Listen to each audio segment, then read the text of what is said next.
Today we're going to talk about buying your first flock of chickens and what you need to know this spring.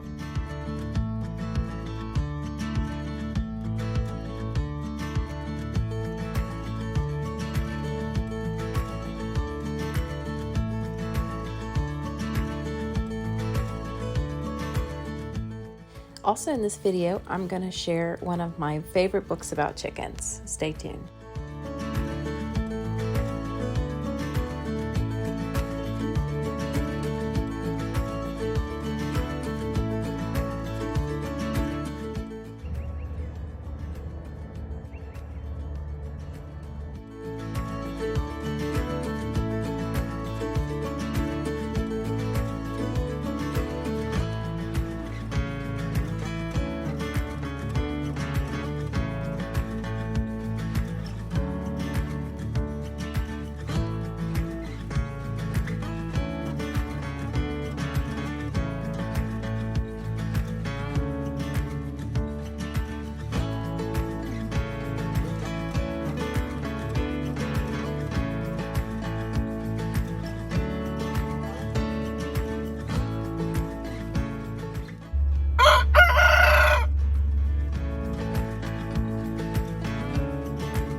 Welcome to Hello There Homestead.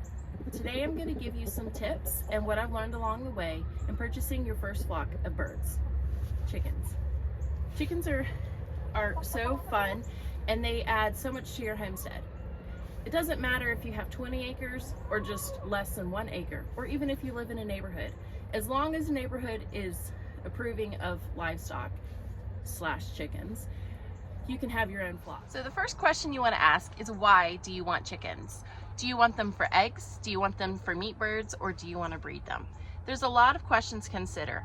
One big thing that I did not do super well before purchasing my first chicks was doing a lot of research on the breeds. Different breeds fit different needs. So for me, I wanted chickens mainly for laying eggs, not so much for meat production. So the second thing you want to consider when you buy your chickens is, do you want chicks or do you want coop ready chickens? So chicks are a wonderful experience, especially if you have children, to hold and cuddle and see them grow up and then lay your first batch of eggs.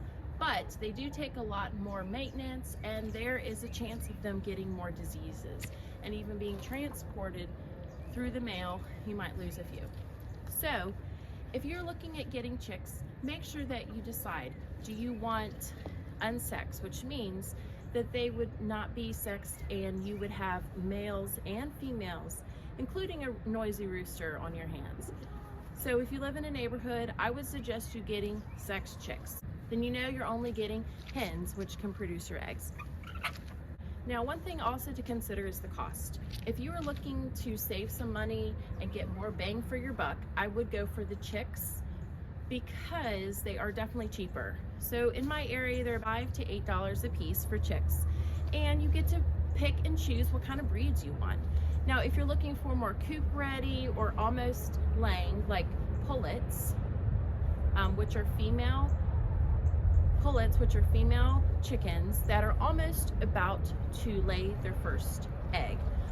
And then the price range on coop ready chickens in my area varies between $22 up to $30 per chicken. So if you want to spend the money and you have the funds, great. But for me personally, I have the ability to have a brooder with the top on, and I can keep it in a covered building, and I can raise my own chicks. And I can also pick what kind of breed that I want to specifically have on hand so they meet the needs of my family. If you do end up wanting to purchase unsexed chicks from somewhere, if you live in a neighborhood or you don't want a rooster, you can always sell it or post it on Facebook Marketplace. There are so many people that will take roosters or need them for breeding purposes. So definitely consider that as well. Or sometimes you can go to markets where you can swap livestock. So you might be able to swap like a rooster for a hen or vice versa, depending on what you're looking for. And these are my newest flock of chickens, and there are 8 of them. One of them is actually a white showgirl. I believe it might be a rooster, but they are absolutely stunning and a lot of fun. The other 7 chickens that I was able to purchase from a local breeder, they were just a mix of different breeds. I'm not exactly sure what specific breeds they are yet.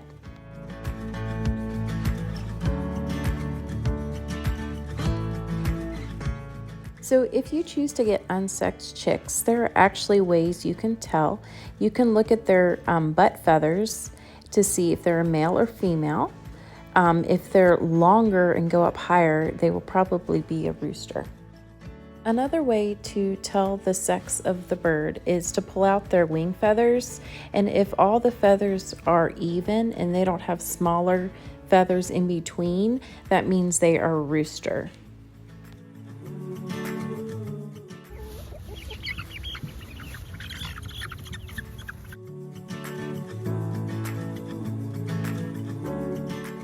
All right, I paused this one so you could see. See how the wing feathers are all the same? This one's probably a rooster. Another way you can tell is looking at their vent. I won't go into specifics on this, but you can check and see if it's a male or a female bird. Last but not least, you can also look at a rooster's legs and see the spurs on the back. They tend to be thicker.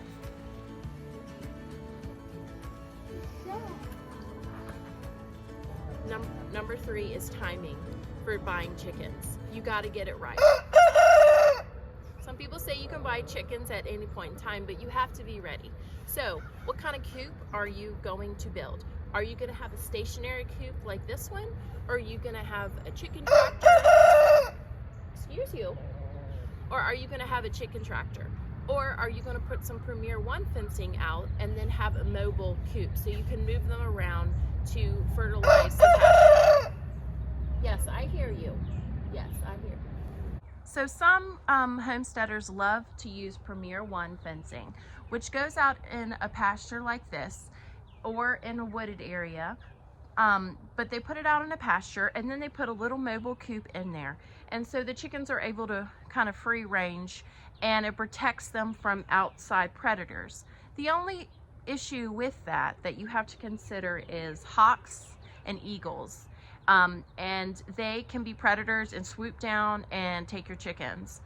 They love chickens. It seems to be a common problem in our area. So this is why we decided to put some deer fencing on top of our coop, so then we don't have any issues with eagles or hawks getting into our coop. So you really have to think about how can you protect your chickens. So you really need to be ready and have your coop within at least a month of your chicks, because they will grow fast and they will need somewhere to run and scratch and dig and not be all over your couch. One thing I wish I would have really considered is using buildings that you have. Like, for example, our barn, we were able to use the interior for a coop, and we were able to use the interior for shelter for them and then connect an outdoor coop for them. We had materials laying around that we were able to use. So this whole outdoor coop was free, except for a few screws. Also, don't get wrapped up in Pinterest, because in the beginning we built, and I'll show you in the video, we built a beautiful outdoor coop. We had planned on adding a door and a nice window, and those are beautiful and I absolutely love them, but it's not reality. If you're in the same boat as us, we want to use as little money to build what we can. And though it's not Pinterest worthy, it's definitely usable. So look around, find out what you have on your property that you can use. Is there someone you know that has some materials? Is there someone handy that you can pay to be able to buy you a coop, so you're not having to purchase brand new? So I just wanted to share one of these books that I have been really enjoying. It's called Fresh Eggs Daily by Lisa Steele. I love that it gives you some natural ways that you can treat your chickens, as well as some wonderful herbs you can grow in your own garden for your chicken. And Lisa also lives in Virginia, not too far from me, which is really neat. Chickens are great. I have absolutely loved having them on our homestead. They have given us some wonderful, nutritious eggs, and they have been a joy to have. A lot of people ask, does it save you money having your own chickens? Probably not. Oh, I think so. In the long run, I don't think it saves you money for your eggs, but they are so wonderful to have, especially if you add them to your ecosystem. So if you have other livestock, you can let them free range and or put them in Premier 1 fencing, and they can fertilize your grass for your livestock. It's a wonderful way to add to the ecosystem at your homestead.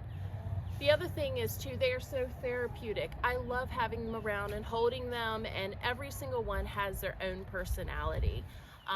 They are wonderful for my mental health, and they just give me just joy seeing my chickens thrive, and every day going out and getting my own eggs and then frying up an egg for breakfast. It's just so satisfying.